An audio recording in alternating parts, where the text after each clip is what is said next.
just Let's put you on the spot right This there. is- Put you on the see spot. if I can zoom into this. This rocket is out of control. Alright. It's got a rainbow, sprinkles, and a cloud. I'm just missing the flames. Flame. It's so Yeah, cool where you the let your daughter do flames? that. They're supposed to be at the bottom, but I was like, oh. Your daughter picked the color? No, she did. Oh. Oh, Elizabeth. My daughter was like, can I have it? I was like, maybe after. So sparkle rainbow cloud. I like it.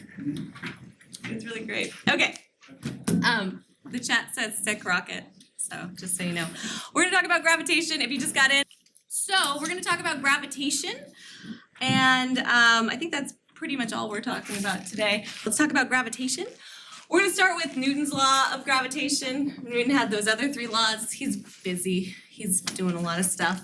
Then we're gonna talk about weight again. We'll talk about gravitational potential energy. We'll talk about the motion of satellites. We'll talk about Kepler's laws briefly, just because it's fun. And then we'll talk about apparent weight and the Earth's rotation. And we'll talk a little bit about black holes at the end.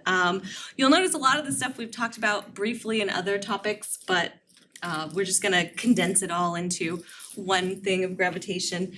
And also remember, what are the 4 forces in physics, the 4 fundamental forces? Normal force, one of them? Fundamental forces. Oh. So electromagnetic force, gravity, strong and weak nuclear force. There's 4 fundamental forces of physics, which is the one we understand the least. This one, yeah. But we understand how to in science there's like characterizing things, like doing experiments and they work and then building a model based on that. And then there's like theory, which is like having a broad understanding of everything. So in terms of gravity, we have a lot of good characterization, like we know how it behaves in common situations and we've taken lots of measurements. But what we don't have is like a comprehensive understanding of like it at its most fundamental level. So that's what I mean when I say we don't understand that well. Whereas for like electromagnetic waves, which is what most of the next semester is on, we have like equations that sort of describe everything. Like we have like 4 equations and with those you can like do whatever and we understand it at like down to the like subatomic level and like it's crazy how much we know about electromagnetic forces and to also the strong and weak nuclear force. We actually know quite a lot about those and gravity, like we're like what? Well maybe there's like a graviton probably and dark matter? I don't know. So anyway, but we'll talk about the stuff we do know. So this guy is Newton. He was really busy coming up with calculus and stuff during the plague. So when you think about like what did you do during the pandemic, Newton invented calculus. However, keep in mind, this man did not have to work for a living, so that really helps. He had a lot more time to think instead of like, I guess I have to get food so I don't die. So we'll start with Newton's law of gravitation. This is the force of gravity. And what have we been calling the force of gravity? Times. That's the acceleration due to gravity. What about the force? Well, it's got an m and a g, right? We've just been calling it weight. It's just been mg. And why is that? Where are we? Earth, hopefully. Are we all on Earth? Is anybody not on Earth? It's gonna be a long day. Okay, so this is the force of gravity. This is the universal gravitational constant, which is 6.67 times 10 to the negative 11th Newton meter squared over kilogram squared. That looks like a lot, but really remember it just has to cancel with these things so that you get newtons over here. So if you forget, you just have to figure out how to cancel out things over here. So this is mass of object 1, this is mass of object 2, and this is the distance between their centers of mass. Okay, that's r is the distance between the 2 centers of mass, okay? So Newton actually just used, we'll talk about Kepler later, but he used Kepler's data and observations, and he was just pretty sure that it was somehow proportional to mass. The force of gravity was somehow proportional to mass, and then also inversely proportional to distance. Why is the sound still on? Okay, I don't think I can turn the sound off, but that's fine. Are you in the Zoom also? Why? I don't know. Did you clone yourself? Okay, so that's what, oh, why is it universal? How is this G different from little g? It's capitalized. Yes, it is capital. Thank you for stating the obvious. But like, what do we mean when we say a universal constant? Same everywhere. It's the same everywhere in the universe? It is the same everywhere in the universe. So big G is the same everywhere in the universe. What about little g? Where's that good? Only on Earth. Only on Earth or things that are almost exactly like Earth, okay? So it'd need to be a planet that had the same conditions like radius and mass, and that's unlikely. So little g is for Earth, big G is for everywhere. If you go to Pluto, big G works. If you go to the ends of the universe, to way out into space, big G still works. Little g, not so much, okay? Okay. We're going to try a problem relatively quickly. This is just a plug-in problem. So pick someone near you, okay? You're going to decide the distance between you. You can just estimate. And you can assume masses. So you have a mass of 50 kilograms, and you don't have to move. You just have to. Oh, you don't. Unless you really want it to be 1 meter, so the math is easier. But you just guess the distance between you guys. Okay. Yeah. For M for G.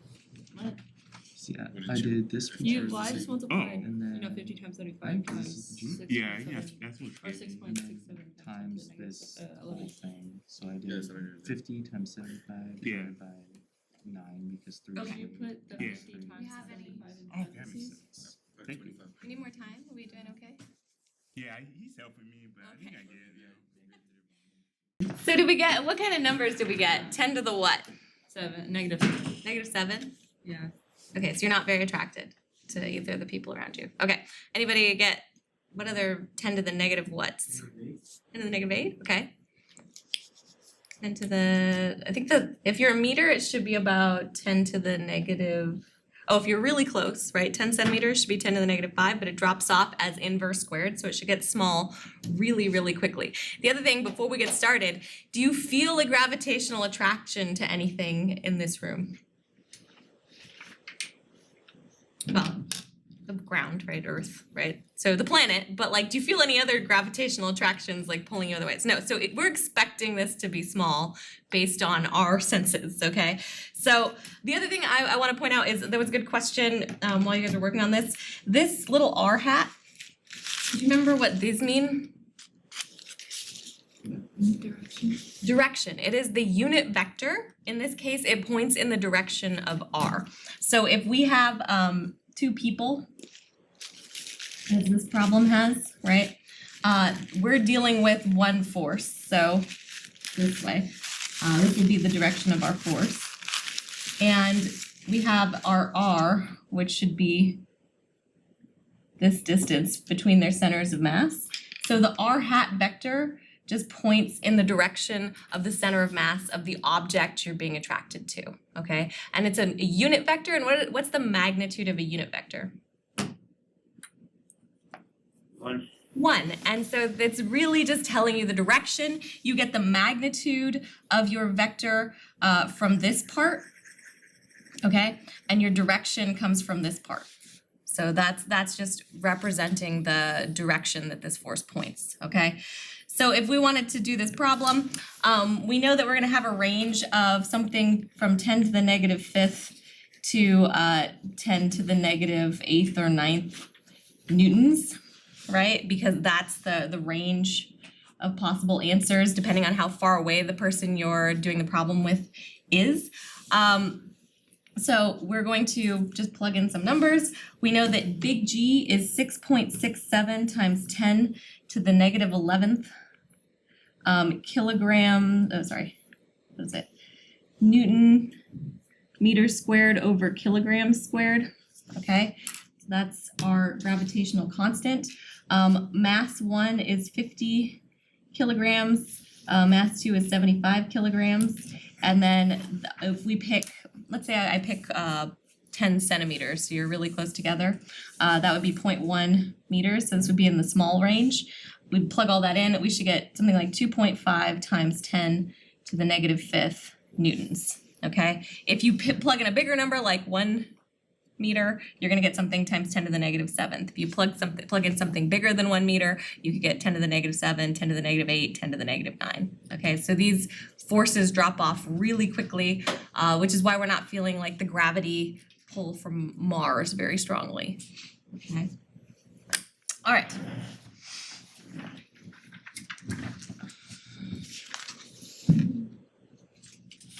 Okay, so let's say we have this, this is from when I used to read The Onion a lot. But we wonder why an apple falls toward to the earth instead of the earth being pulled upward towards the apple. So here's someone who thinks they understand gravity. They say the earth is much more massive than the apple, so the earth pulls much harder on the apple than the apple pulls on the earth. Thus the apple falls while the earth remains stationary. Okay, so what do we think about this? Do we agree or disagree? So discuss with your partner and then we'll decide if we agree or disagree with this statement.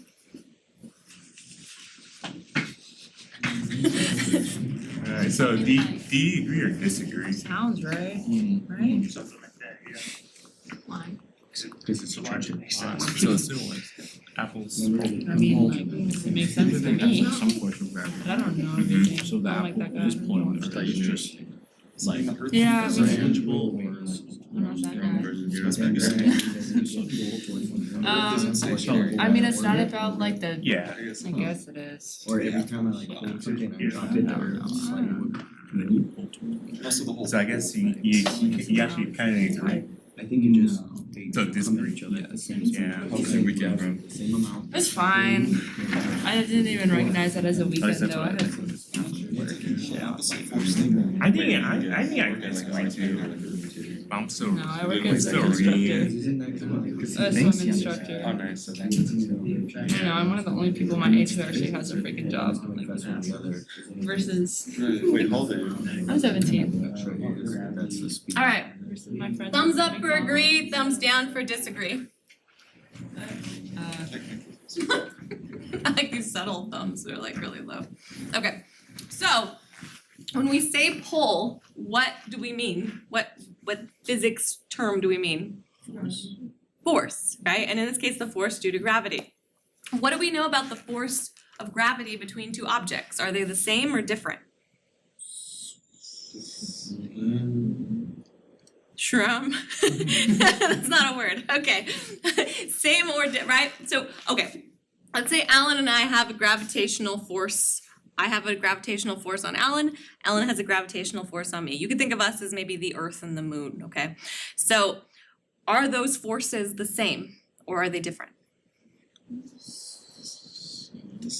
Same. That is an action-reaction pair, okay? So that means the force of the Earth pulling on the Moon is the same as the Moon pulling on the Earth. What is the difference? The mass, okay? So when you're talking about gravitational forces, they're always part of an action-reaction pair between the two bodies. What changes the motion, right, is the mass, because force equals mass times acceleration. So in this case, the apple's going to accelerate because it has a much smaller mass. The force of the apple on the Earth, right, is the same as the force of the Earth on the apple, but the Earth has this huge mass, so the acceleration is essentially zero. All right, so it's not moving. So we want to think about this in terms of Newton's second law. Okay, all right. I don't know why I have this video in this point, but it's worth it. So these are, this is cats in space. That's 0G. Not really, they're in like one of those vomit comet things, but this is what cats do at 0G. Okay.